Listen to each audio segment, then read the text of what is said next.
story, this Mahashivratri, the devotees of Lord Shiva witnessed history in the making. Those who had come to be a part of festivities at Sri Sri Ravi Shankar's foundation did a darshan of 1,000-year-old relics of Jyotirlinga in the Somnath temple. The sacred fragments were unveiled before the grand reinstallation at Somnath at the Art of Living International Center. Believed to be lost in time, these relics of first among the 12 Jyotirlingas were opened for a rare darshan. जो सौराष्ट्र के सोमनाथ जी हैं वो आज प्रकट हुए हैं, यहाँ पर आए हैं। वैसे गुजरात ही पूरे देश पर राज्य संभाल रहे हैं। गुजरात की मिट्टी में कुछ विशेष है और गुजरात और अपना यहाँ का बड़ा संबंध है घनिष्ठ, तो इसलिए यहाँ आ गए। देखो कर्नाटक में। So how did these relics emerge from the depths of anonymity? Here is what happened. When the Somnath temple and the Jyotirlinga inside it were destroyed by Mahmud of Ghazni, a few Brahmins carried the broken fragments with them to Tamil Nadu and shaped them into smaller Shivalinga. Passed down through generations, they were secretly worshipped for over 1,000 years. The current custodian, Pandit Sitaram Shastri, under the guidance of Kanchi Shankaracharya, then handed them over to Sri Sri Ravi Shankar, who opened them for darshan, allowing millions to reconnect with this timeless piece of Sanatan Dharma.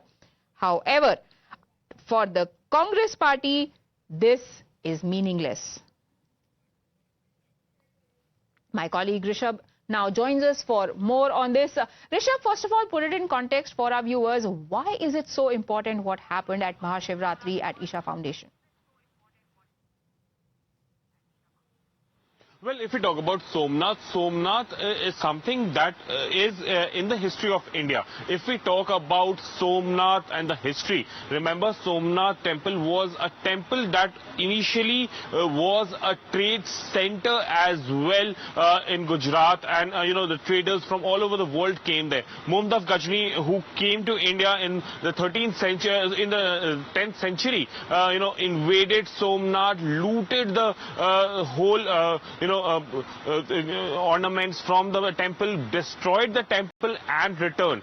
Then for almost 1,000 years there was no Somnath temple. After independence, remember, when it comes to Somnath temple, it was Somnath temple that was inaugurated in 1950 by the first president of India, Dr. Rajendra Prasad. And having said that, back then there was also a difference of opinion between the then Prime Minister Jawaharlal Nehru and the then President Rajendra Prasad, talking about that how the president should not be part of any religious ceremony and that will not send a right message, to which the president office had its own opinion, saying that this is something that is beyond religion, this is more for a country. So the politics around Somnath is something which is not new. It began in 1950s, and now even today when there is a mention of Somnath, we hear the politics happening. You explained, Priya, that how the relics of the broken shivling from Somnath